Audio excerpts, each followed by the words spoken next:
अनु good morning. एक चीज़ clear है, Nifty bank चलने को तैयार नहीं। निफ्टी आईटी सपोर्ट कर रहा है और निफ्टी एक रेंज में रहा है, लेकिन ये कब तक चलेगा और अब आपका क्या व्यू है इस समय ओवरऑल बड़े इंडेक्सेस को लेकर? क्योंकि बड़े इंडेक्सेस में तो हमें कहीं भी कोई मूवमेंट दिख नहीं रहा है। बैंकिंग में आपने अच्छे रिजल्ट्स देखे एसबीआई के, आईसीआईसीआई के, बट उसके बावजूद कोई मूवमेंट आया नहीं है। हाँ, लेकिन जहाँ खराब नंबर्स थे, जिस तरीके से हमने देखे, वहाँ पे उनको 52 वीक लो के आसपास बड़े बैंक्स को भी उन्होंने छोड़ दिया। तो while we are punishing bad results, we are not really honoring good results. वो एक ट्रेंड फॉर्म हो गया है। निफ्टी का ब्रेकआउट भी मतलब जिस तरीके से मुझे उम्मीद थी कि ये अगर 24,300 350 क्रॉस करेगा तो थोड़ा मोमेंटम बिल्ड होगा, वो भी नजर नहीं आ रहा है। इनफैक्ट जिस तरीके से आज क्लोज कर रहा है, मेरे ख्याल से अगर ये 24,400 तोड़ेगा तो maybe you may be able to see some weakness again. Contrast में आपके मिड कैप्स और स्मॉल कैप्स वीकली चार्ट्स भी और डेली चार्ट्स भी सेक्टोरली भी काफी ब्रेकआउट्स दे रहे हैं।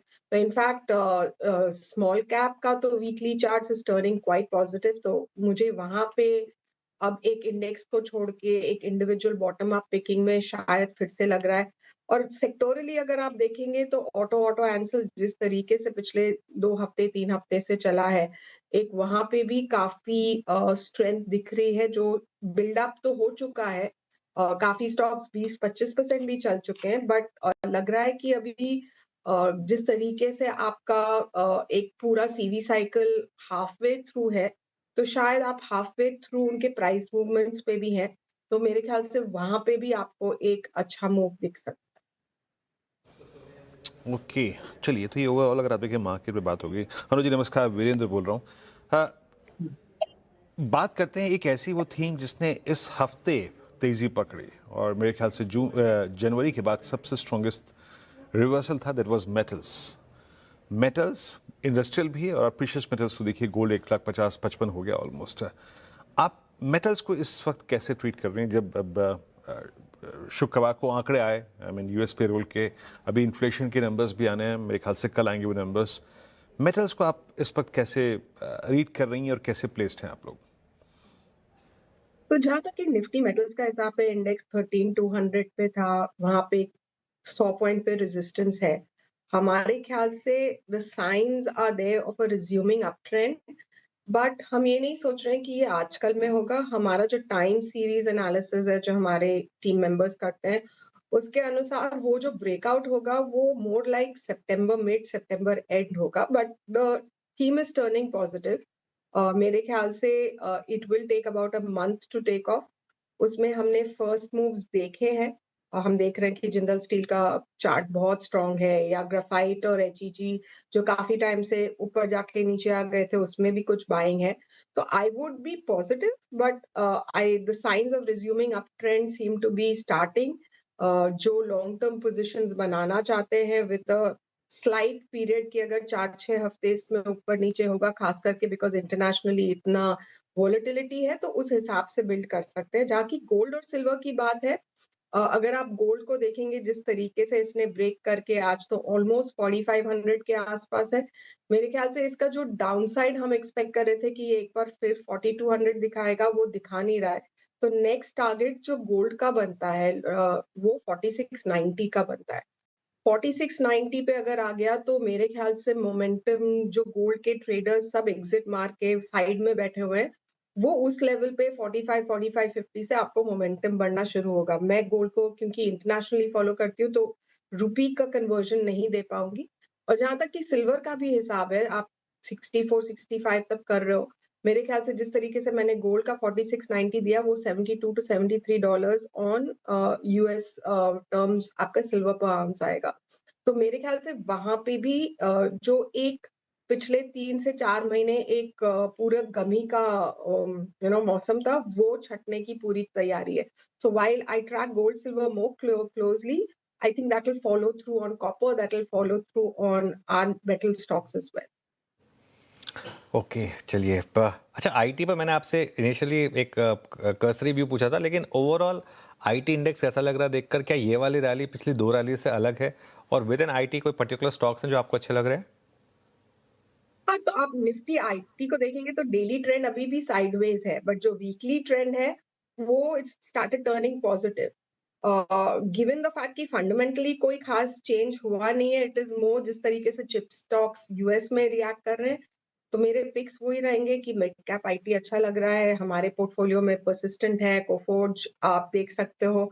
ये दो स्पेशली परसिस्टेंट तो आपका 56 तक जाके अब थोड़ा सा कंसोलिडेट कर रहा है। मेरे ख्याल से इसमें एक ब्रेकआउट आ सकता है जो आपको 5-6% और ऊपर दिला सकता है, तो I would still stick to the fundamentally stronger stocks there.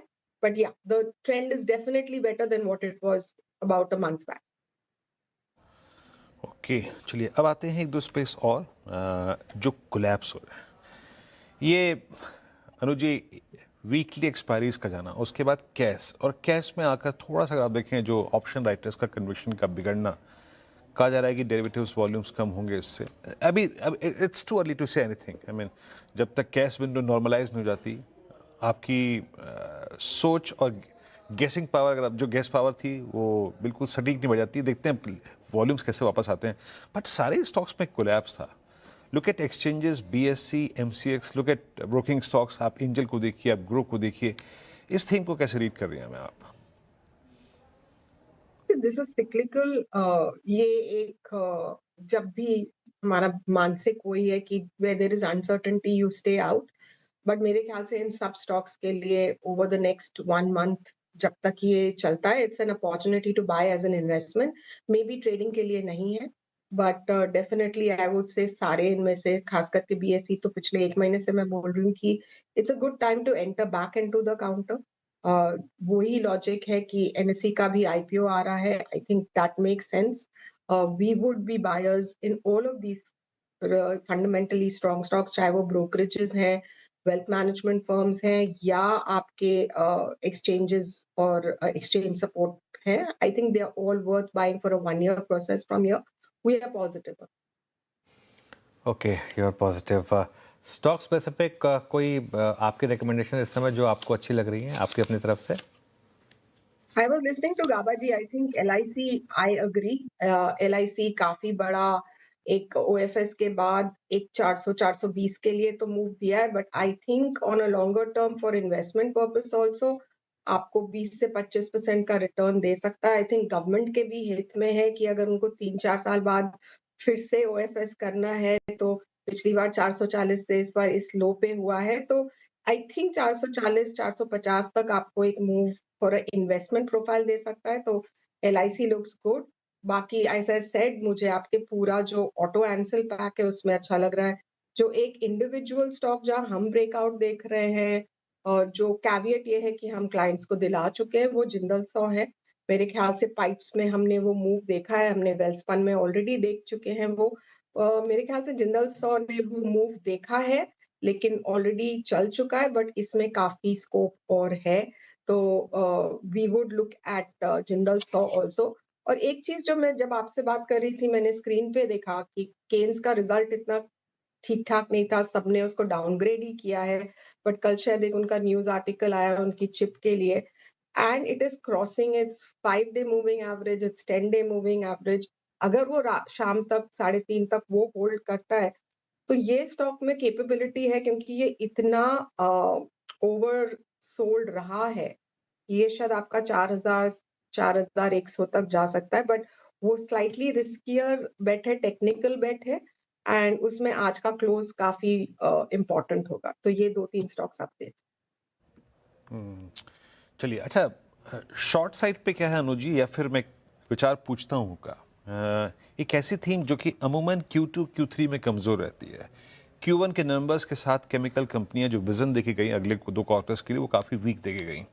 Look at UPL, collapse होता हुआ 565, जब मैं आपसे बातचीत कर रहा हूँ वो इस वक्त ऑलमोस्ट मार्च 25 से लेकर अब तक की लोवेस्ट ट्रैजेक्टरी। आपके आने से कुछ देर पहले हम SRF की बात कर रहे थे। केमिकल्स पे आपका टेक क्या है? क्या अगर आपके पास होल्डिंग है, कैसे ट्रीट करना चाहिए अपनी होल्डिंग्स को इस वक्त केमिकल्स में?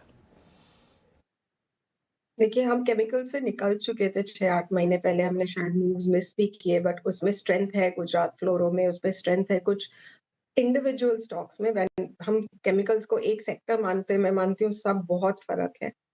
यूपीएल, पीआई में डेफिनेट वीकनेस है एंड वो वीकनेस कंटिन्यू रहेगी।